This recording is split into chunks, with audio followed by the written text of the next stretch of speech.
Well, hello everyone. This is Buttclown from thegamerspulse.com. I'm doing a little, you know, video tips and tricks here on how to beat Dead Space 2 on hardcore mode. I wasn't gonna do it, but I was looking around on YouTube and a couple different websites, and every place that they claim they're fucking experts at the game and all this shit and whatnot. So I'm going to do a video explaining how to do it. I'm going to show you quick. I just got all 1,000 points for this game. And if you see, I do not care about achievements unless it's a very good game. Hardcore mode can be beat by just about anybody. Don't let it get to you thinking, oh my god, I'm never going to be able to beat this difficulty, because the reward you get is awesome. I'll show you here in a minute. This is just going to be a video. It's going to be going along with the article I have posted on the Gamer's Pulse, so I will be taking pauses to look at my computer screen because I have a step-by-step list. It's definitely not going to be the same thing as what's written in the article, but that's besides the point. You're going to hear me ramble and bitch and complain, but you should enjoy it. You can see I'm carrying the Seeker rifle and a giant finger that goes... And it does nothing but wreck everything in sight. Tips on beating hardcore difficulty. I'll tell you, it was definitely frustrating. It was not like the difficulty wasn't as hard as Zealot. It was close, but the fact you only get the 3 saves, the game is unforgiving. But we're doing this, so you can see the devastation of the hand cannon. But your first, tip I'm going to show, or my first step on my list, is plan ahead. Like, the best way to beat this game on hardcore is by already beating this game a couple times and knowing when enemies are coming. Because you need to know what parts you had the most trouble with in every part of your playthroughs. Now, I am going to tell you, even knowing what parts you had trouble with, the game is definitely still going to, kill you at certain parts. You'll just have to deal with it. But definitely plan ahead. Plan your saves. Use guns that you would use. I've seen, some guys claiming that, they're gods at games. And they're like, oh, don't use just 2 guns, Get the fuck out of here. Just use 2 guns, because you don't need more than 2 guns to beat this game on any difficulty. But 2 guns is perfect. I use the plasma cutter and the force gun. One of the things I wanted to talk about was, your inventory, which is, my next step, which kind of coincides with playing ahead. Your inventory has a lot to do with how you do on this game.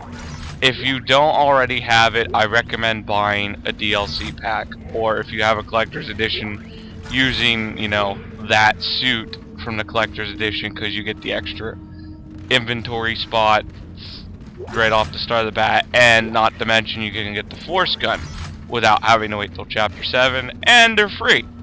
And nobody's gonna bitch and moan about having free shit at the beginning of the game. So you don't have to buy a suit until like chapter 8, which, that suit costs you 40 grand. So you can use all that extra money and ammo that you aren't gonna use to buy power nodes. Because by the end of the game, when I beat on hardcore, I had everything upgraded. But let's move on, to my next step, which is the inventory and suit, which I kind of just mentioned. If you don't, if you're a cheap asshole, you don't want to buy DLC, you can do it, using the stuff. The only reason I recommend having the DLC is because, like I said, you get a free suit that has 15 inventory slots rather than 10, and you don't have to wait till chapter 4 to get 15, and you can get the force gun. I guess I didn't tell you which, DLC had the force gun in it. It's the Martial Law pack, has a force gun, and it has 2 suits. You can decide which suit you want to use if you buy the pack. But really, just use 2 guns. Pick up everything you can.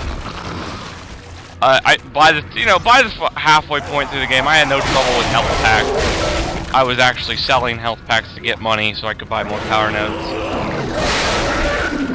And you know, this gun is just—it's so hard not to laugh at, even after having beat this game multiple times.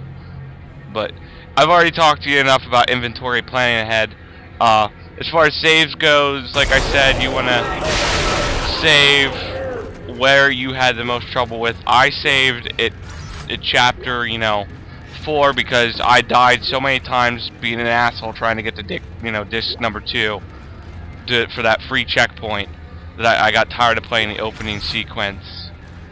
And I just said, fuck it, let's do save at chapter 4. I didn't save again till chapter 10, right as I got on Ishimura. And my last save I don't recommend doing, but at the same time I do recommend it. I saved right at the beginning of this chapter, chapter 13, right after, I opened the gigantic door you get in, trying to not, spoil the game as much as possible. But if you can make it past the point where I'm at now, to the machine that grosses me out, if you know what I'm talking about, not spoiling the game, is to save right before there. I will show you the save point at the end of this, video, at where you should save, because I died so many times and had to replay this whole chapter over again that it just was totally frustrating. But after save points and inventory, we're going to talk about power nodes and upgrading. And I'm an asshole, I'm not paying attention. Power nodes and upgrading and selling stuff. After playing it through multiple times, you start, in this game, power nodes are everywhere. There's maybe 15 blue lockers that have power nodes in them, and the rest are, lying about or floating in space or whatever. There's probably a total of 40 power nodes you can pick up in this game.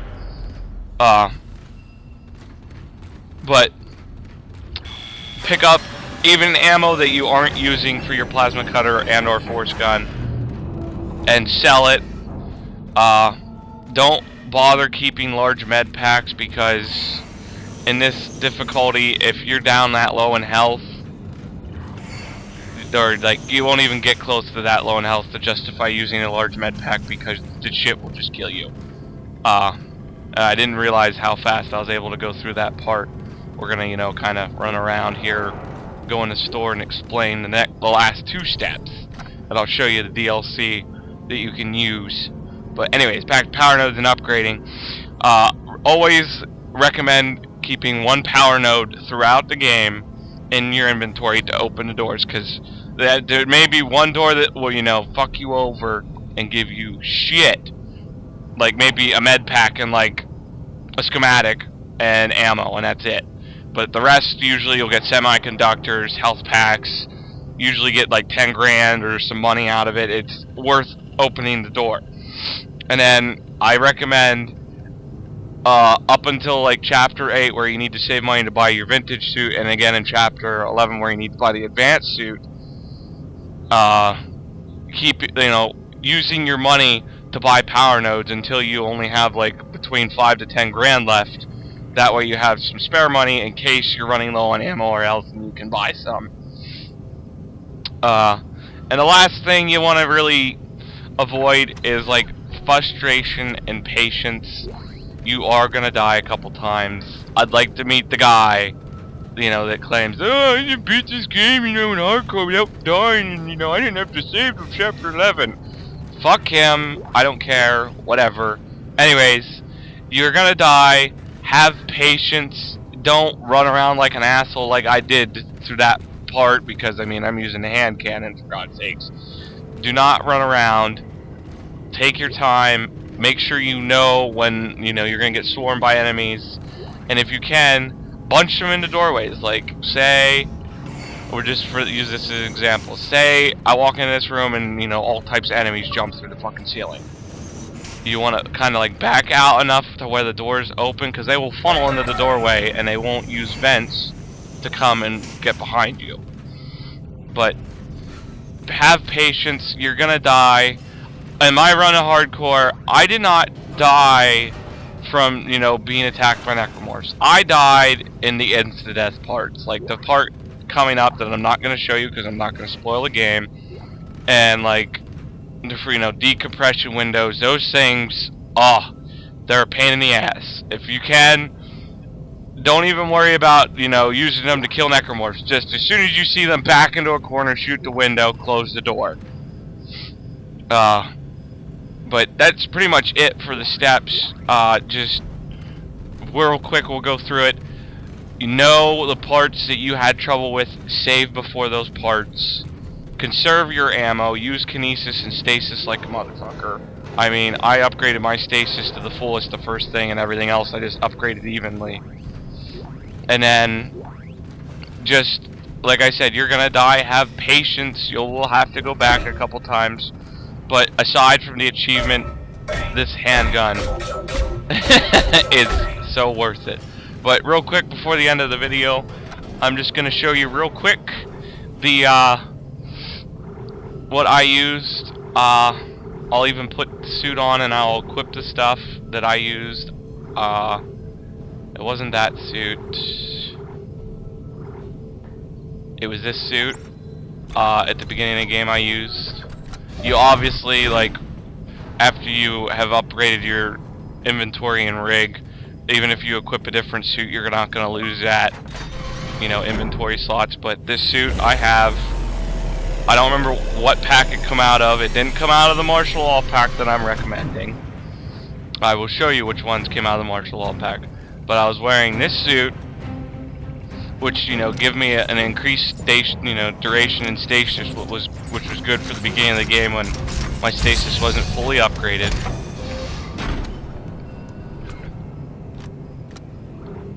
And then I used this forged plasma cutter, which is not in the martial law pack. You don't need to use it because, or the reason I use it because it, you know, gives you a primary fire damage bonus. You know, you can use the regular thing, but when I recommend getting the martial law pack, unless you're a cheap asshole and you want to be cocky and not, you know, you can wait till chapter 7 till when you can actually get the force gun. Go right ahead and I'll, you know, talk to you whenever you beat the game on hardcore. Otherwise, buy the martial law pack, you'll get this, you know, anything with the, like, flame symbol in the top left-hand corner, and I found myself pointing at it. I used the bloody force gun with the plasma cutter and nothing else. But that DLC pack, you'll get the bloody force gun, you'll get that flamethrower, but flamethrowers are a piece of shit in this game anyways. You can get the javelin gun, and you will get this suit, the bloody vintage suit, and I want to say there was another suit. I might have actually equipped it and not even known it at one point in this playthrough. Let's see, did I? No, I didn't. Well, I have it up on my computer. I'll just tell you what it is. It is the EarthGov security suit. So let me find it over here. Right there it is. The EarthGov security suit. You'll get that one. You get that suit along with that one. I would probably say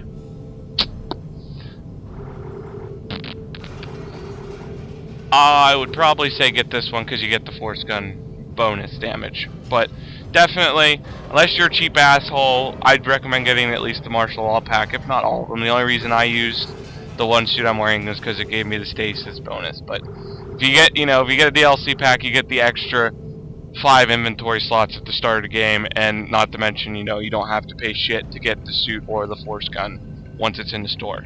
But I hope you enjoyed this tutorial. Good luck on your playthrough. Like it took me about 6 hours to do. The hand cannon is definitely worth it. And just for good measure, so you guys can have your final laugh. Pew pew pew. And this is the save station. I would recommend saving that for your final save, by the way.